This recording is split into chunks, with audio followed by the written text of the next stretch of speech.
What's up, guys? Cajun here, and today we are back with another Critical Ops update video. This time we'll be jumping into the 1.50 update with the beta that just released today, and it has a slew of new cosmetics, gameplay changes, and more. But before we get started, if you do enjoy my videos on Critical Ops updates and stuff like that, feel free to leave a like and subscribe if you haven't already. Now, let's hop into the update. So first, we're going to start with the cosmetics, and the first thing I want to talk about is the new case coming, which is technically an updated case, but it's a new case. It's going to be the Warpaint Paint Patrol case. Now, this case will be the base Warpaint collection case, meaning that it'll basically be replacing the current Warpaint case that we've all come to know and love. And this new case will be the one that appears in Critical Passes in the future from now on. However, big thing for this case, we don't quite know what's in it yet, but the one thing that has been revealed is the new knife style, which is the Tanto knife. It comes with 9 different variants, including some old favorites as well as some new designs. And those styles are Arctic, Atom Green, Iridescent, Oni, Purple Wave, Radiating Orange, Red Wave, Sujikuma, and Woodland. Now, this is going to be a very interesting knife because not only does it have the actual knife, but it also has a cover for it. So I'm curious to see what the cover, like, do we pull it out and just hold both? Like, where does the cover go once you pull it out? I don't know, but it looks cool. Now, with this case coming out, we do also have some changes to the case opening system again.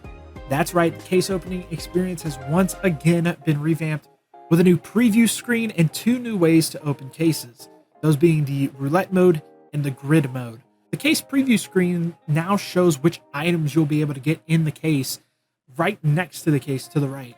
In the beta, it's currently broken, but the devs have already fixed it.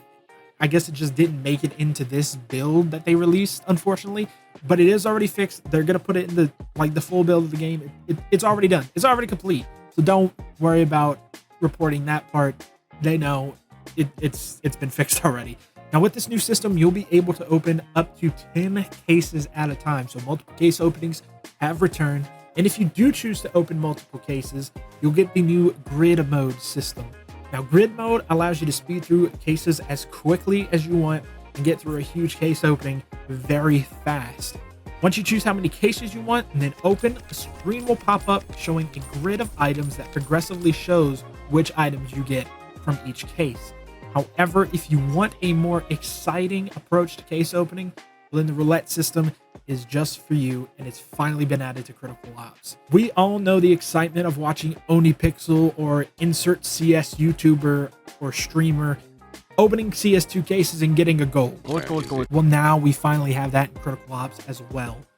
If you open one case at a time, a roulette wheel will spin on screen, and the item it lands on will be what you get from that case. And it also does show like different tier 7s and stuff, gloves, knives, all that in the roulette wheel. It's pretty cool, in my opinion. Next, in terms of cosmetics, we have the new agent Rebel, and I really like what they did with Rebel here. Let's listen to his backstory real quick. Raised in the favelas of Sao Paulo, Brazil, Davi, which is his real name, grew up dodging danger with a grin. Soccer and arcade fighters were his escape. He's fast on the trigger, faster with a plan, and always cracking jokes until it's game time. Then, Rebel is all in. Now, Rebel, like I said, is very, very special as an agent because he will make all his calls in Brazilian Portuguese, which means that this will be the first time we have an agent that doesn't speak English in Critical Ops. And I think it's a cool nod to the Brazilian community in Critical Ops. They've always been pretty into the game and a pretty big part of the community. That I think is often overlooked, especially in esports at one point. So if there are any Brazilian people watching this video, let me know what you think of Rebel in the comments down below. Now, onto the gameplay features of this update, starting with the new game mode, which is the free-for-all gun game mode. Yes, gun game is back in Critical Ops, and this time it's free-for-all. This game mode takes the best features from the old Skull Hunter game mode, which was Critical Ops free-for-all game mode, and combines it with an updated weapons progression for Gun Game. In the new game mode, there will be a max of 10 players, 5 coalition characters, and 5 breach characters. However, there's no teams. You can kill anyone you want. You can kill a coalition player, you can kill a breach player, it doesn't matter. You'll have 100 HP and 100 armor. It takes 2 kills to advance to the next weapon, and if you're able to get a knife kill, then the player you killed will be reset a level, but watch out because the same thing can happen to you. The maps that are going to be available for the game mode are Brewery, Cargo, Division, Gallery, Heat, and Hangar, and the spawns in all of these maps are randomized, so you can spawn wherever in the map. Lastly, the progression for the weapons will be AUG to SCAR to AK-47, to Ratio to SA-58 to M14 to Vector to KSG to MPX to M1887 to P250 to MR96, and then lastly, you'll have to get a kill with the knife to win the game. Now we're to the big parts of the update. I've saved the best for the middle of the video because I got to get that watch time. Crosshair Customization is finally in Critical Ops. Probably one of the most requested features in Critical Ops history is finally here. Now you can customize anything and everything you ever wanted for your crosshair. There have been general improvements to crosshair and hit marker settings, as well as the addition of crosshair line and dot specific settings. And with that, dynamic crosshairs have also seen a change. Now the responsiveness to weapon accuracy changes has been improved, and there's now multiple options for dynamic crosshairs. I'll probably make a more in-depth video later on in the week to showcase what each setting does and how it works and how to get the best crosshair. But the best feature that I think a lot of people may overlook, well, they're not going to overlook, it's the crosshair codes. You can actually save your crosshair now, put it in your notes app, and if you make changes and you're like, oh, I don't like this crosshair, you can go back, put it in and apply, and it'll re-download, well, not re-download, but it'll redo your crosshair. Now, I do have a couple of meme crosshairs from Partsu, and this is the fun part about crosshair codes. You can make meme crosshairs and share it with your friends. So let's see what Partsu has cooked up for us. All right, guys, so we're here on the training grounds, and this is the current crosshair that I've been using right here. Let's go to 20 meters, and it does pretty good. As you can see, I'm still bad at aiming, so it doesn't really affect aim all too much, well, at all, really. But let's go and get some of these crosshairs from Partsu real quick. Here is the first one. So to change your crosshair, you go up here at the top, press that, select all, backspace, and then paste and apply code. Now let's see, save. This is an interesting one. I will be certain. Oh, it's a C. Is that for Cajun X? I wonder. Obviously, can't really see from 20 meters away what you're shooting at, but so yeah, that's something. That's a crosshair. All right, here's another one. Just up and down lines, and then a dot in the middle. So let's see. Ah, yes. Oh. I just realized. Okay.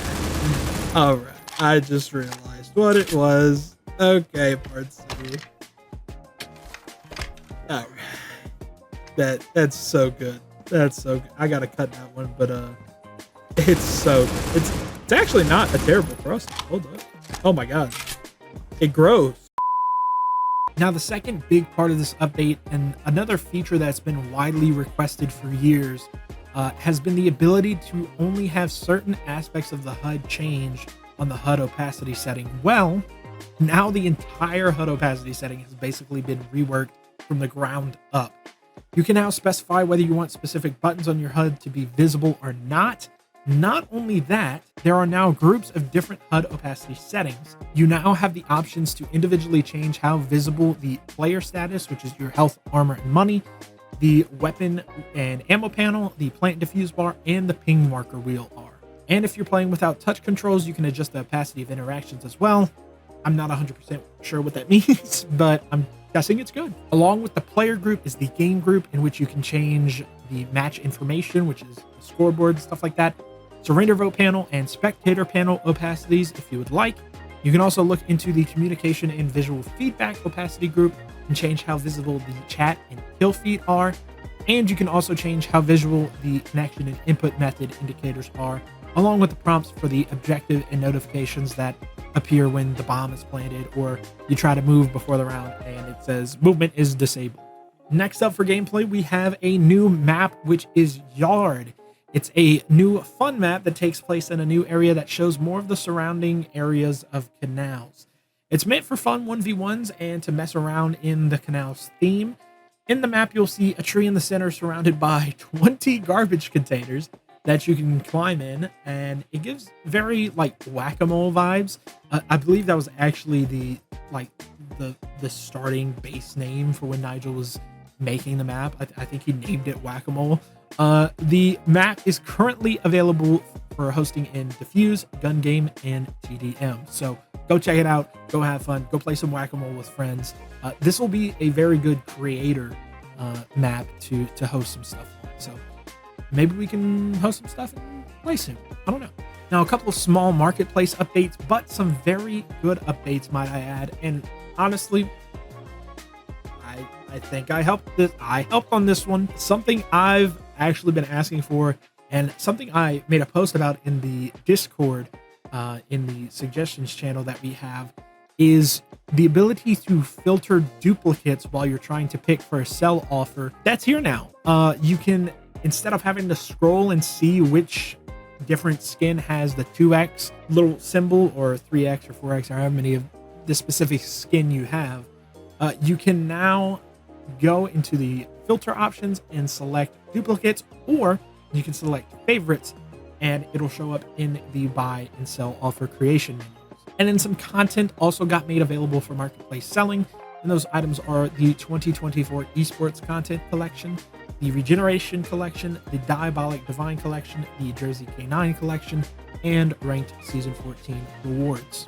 And speaking of ranked, we have some slight rank changes that have come to the game in regards to matchmaking. Now the matchmaking will check that the two teams' average MMR difference is not greater than 50 MMR. Now, this will most likely result in longer queue times. However, in terms of matchmaking, this should make teams more even in how close they are ranked to each other, so that one team doesn't have a dramatically better team. And of course, it would be a Critical Ops update without a good bit of map updates from ya boy Nigel. And here they are. All maps have simplified collision of certain assets to make bouncing utilities off them easier and more consistent. Canals has updated environment outside playable area, a site, making Yard visible. Costello has fixed misplaced colliders on a particular asset, fixed instances where objects would disappear when they shouldn't.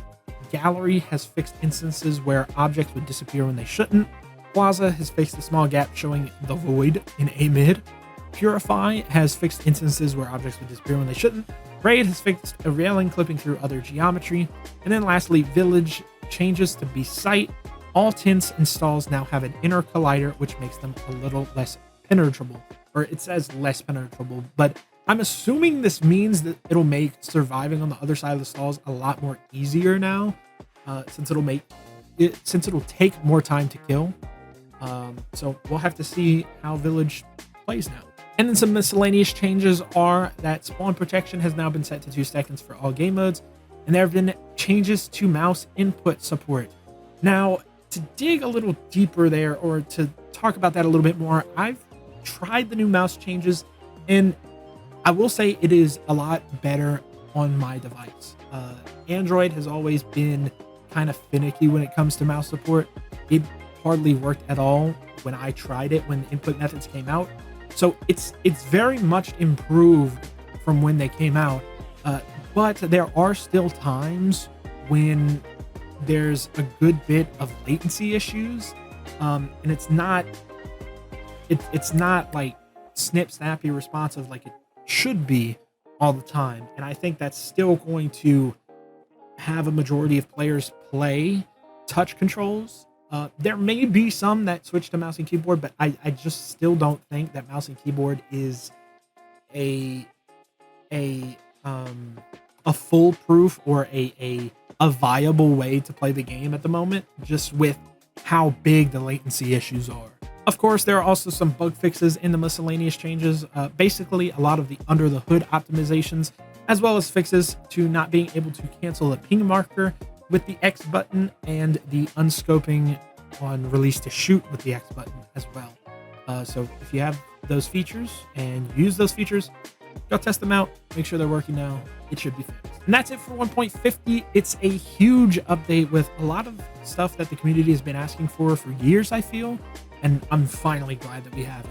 What was your favorite part of the update? Let me know in the comments down below. My favorite part, obviously, I think is going to be the crosshair customization. There's just so much stuff you can do with it, and like I said, I'll be making a video later on in the week or next week going over all the different settings and stuff. I know people have been wanting this for a while, and it's so good to finally have personalized crosshairs. And so I'm hoping eventually that we can have it to where we see each other's crosshairs in game, kind of like how CS2 has it, so you can see how diabolical people's crosshairs are. Because that's the funniest part about CS2 is just when you die and you switch to another player and they have the craziest crosshair imaginable, especially in well, it's not silver anymore, but especially in the lower MMR Premier. It's crazy some of the crosshairs that people have. But I think that would be really cool to have in Critical Ops, that we could see other people's crosshair. And as always, if you did enjoy, don't forget to leave a like and subscribe, and I will see you guys in the next one. Peace.